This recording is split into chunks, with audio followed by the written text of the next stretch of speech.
Hi everyone, welcome to another episode of School to Startup. I'm Ankita Bhosle from University Partnership at a team at Tracxn. Over a decade, Tracxn has powered the global startup ecosystem as a leading private market intelligence platform, working closely with universities that foster innovation and entrepreneurship. School to Startup is one of our flagship initiatives, spotlighting academic leaders who are shaping future entrepreneurs. Today, we are delighted to welcome Professor Chris Schachtebeck, professor at University of Johannesburg, and we are excited to have you here. Thank you so much, Ankita. So my first question to you is, could you share a little bit about your professional journey, what led you to academia, and how has been your experience so far? So my journey into academia was initially not planned. So when I left school, I attended a University of Johannesburg open day where I was still deciding, what to study, whether it's engineering or entrepreneurship. And what tipped the scale for me was it was a discussion with one of the lecturers during the open day who was so passionate about the field and the potential that the field has to address the economic challenges that South Africa faces, and that resonated with me. So then I pursued a BCom in entrepreneurial management at the university, and then followed by an honors master's and then ultimately a PhD in business management. So before joining academia, I was working in industry. So first in the shipping and logistics sector, in a graduate program, and later in sales development. So sometime after that, I ended up changing companies to the energy sector, where I was working in corporate finance. And the nice thing for me was, it sort of showed me the practical realities of business and some of the insights that I can bring into the classroom. And what ultimately got me interested in entrepreneurship, and in particular in the field of entrepreneurship, or actually corporate entrepreneurship, that's the field I'm passionate about, that I never quite understood why these large companies can't be more entrepreneurial. So that's why sometime in, I think it was in 2012, I transitioned into academia as a lecturer to pursue that interest and research that a bit more. And since then, I've progressed to full professor. I briefly served as head of department, and I currently contribute to the South African Research Chair in Entrepreneurship Education. So for me, it's been a very fulfilling journey where, I've had the privilege of mentoring students and being involved in curriculum development, and also contributing to, national and international research. So what ultimately actually drives me is seeing students connect that theory to the practice, developing these entrepreneurial mindsets, and making an impact in society and in their communities. That's an interesting journey, and you do bring in your your experience from corporate and try to incorporate that with the current batch of students, and I'm sure they're learning a lot from your previous experience. Also, what are some of the most exciting projects or research initiatives that you're currently working on? One of the most exciting projects that I'm currently leading is it's a 2-year or 2 to 3 year research initiative that deals with how to integrate digital technologies into entrepreneurship education, and also, of course, in higher education. So that research is funded by South Africa's National Research Foundation and also the University Research Committee. And essentially what we want to see is how some of these digital tools, for example, gamification, AI, virtual mentoring, and immersive platforms, how that can enhance entrepreneurship education. So at the moment, we are busy collecting data. We are doing a Delphi study. We are doing interviews with educators and with students. And then from there, we're going to develop a framework on how to integrate these technologies into our curriculum, and also practically develop these tools. So the goal ultimately for this project is to make entrepreneurship education more engaging, more accessible, and also more, students more ready for the future. And apart from that, I'm also involved in some other international collaborations in the area of entrepreneurial orientation, entrepreneurial ecosystems, and yeah, similar topics.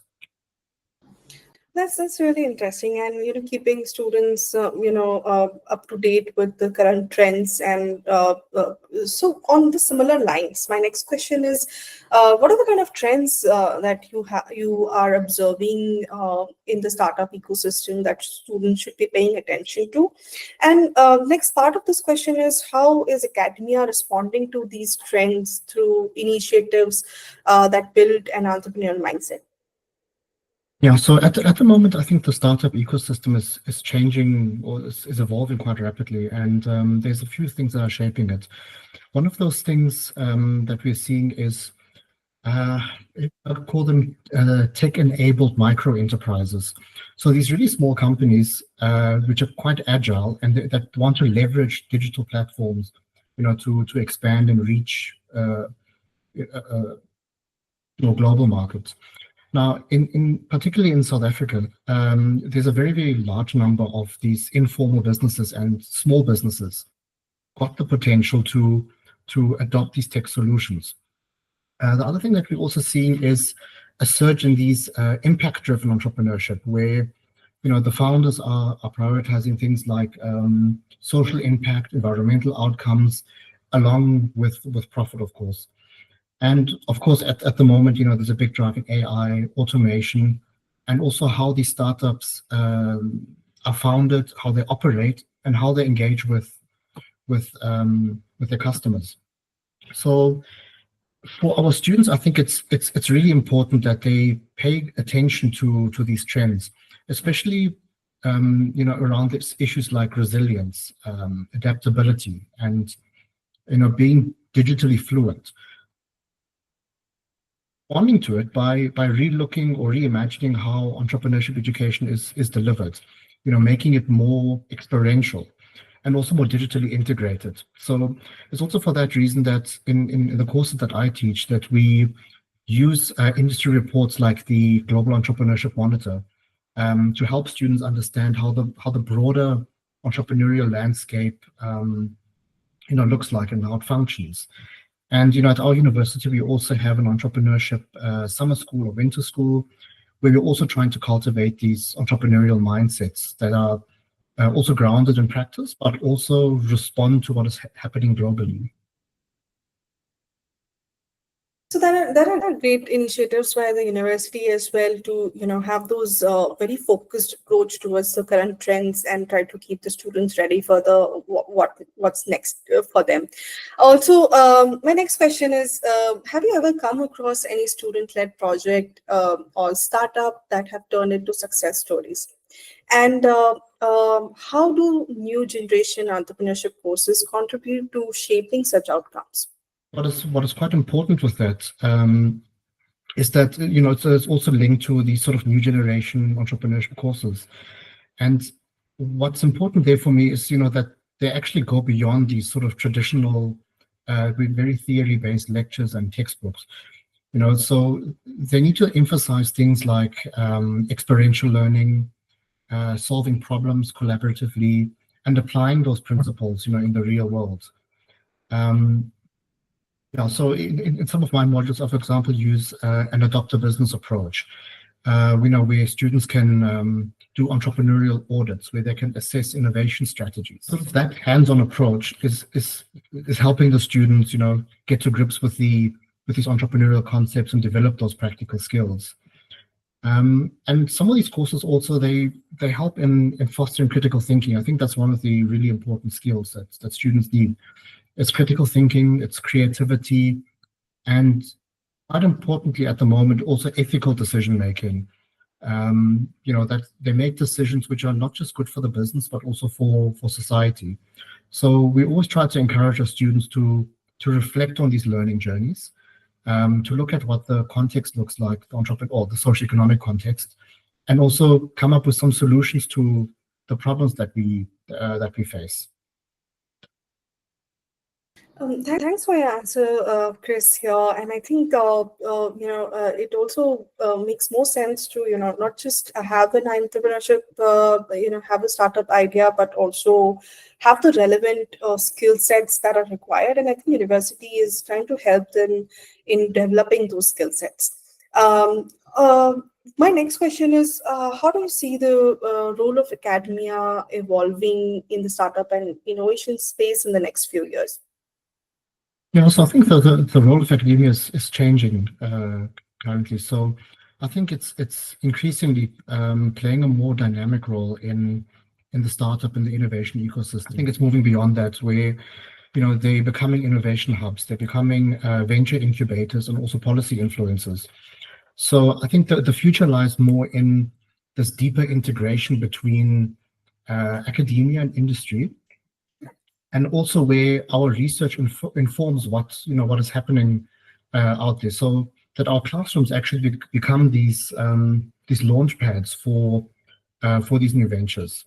So I think in future what we're going to see is a stronger emphasis more on digital transformation, of course, and also more inclusive entrepreneurship. So I think universities will need to a greater extent, start creating these ecosystems that support entrepreneurial pathways. And I think also academia is going to play a very critical role in shaping policy, and also developing sort of these scalable entrepreneurial models that beyond the university. That's really insightful, and we are very excited for what comes next here. My question is on behalf of any entrepreneur or any student who's listening to this interview. For those who are just starting off their academic journey or budding entrepreneurs, what advice would you offer to help them prepare for this rapidly evolving landscape? But my advice would be is to focus on learning by doing. So, and I think that is something that's for entrepreneurship. So not just waiting for the right time or the perfect idea, but just trying to experiment, starting something small. If failure happens, that is part of entrepreneurship. It's not the end of the world. And also to ask questions. So not to be shy to ask questions, and be curious and look for academic mentors and industry mentors who are willing to give advice, and also assist in solving problems and creating value. My other advice would also be to keep an open mind, so staying adaptable, and also continue learning, especially interdisciplinary learning, and having that sort of that ability to connect, across different domains. So whether it's connecting technology to social impact or to design thinking, I think those connections are skills that entrepreneurs are going to need in the future. And lastly, also to invest in their own personal development, to keep reading, to keep reflecting on what they have done, and what they've learned from past experiences. So having a mindset of lifelong learning. That's a really great advice. I'm sure a lot of people have taken a note of that. You did mention a lot of research projects that you've been working on. So where can our audience learn more more about your work, research, or any upcoming projects? Feel free to mention any recent publications. So my research is available on Google Scholar. Anybody's free to connect with me professionally on LinkedIn, on the University of Johannesburg website. Some of my research is also there. Recently, I was involved in research on entrepreneurial ecosystems, intrapreneurial orientation, and also the impact of entrepreneurship education. So in some of our projects that I've mentioned, for example, the integration of digital technologies, that is also going to, there's some workshops planned there. That's also going to be featured in on the University of Johannesburg College of Business and Economics LinkedIn page. So all the information is there, and I'm happy to connect with anybody who's interested. Thank you so much for your response, Chris. That brings us to the end of this episode, and we sincerely thank you for sharing your time and wisdom with us.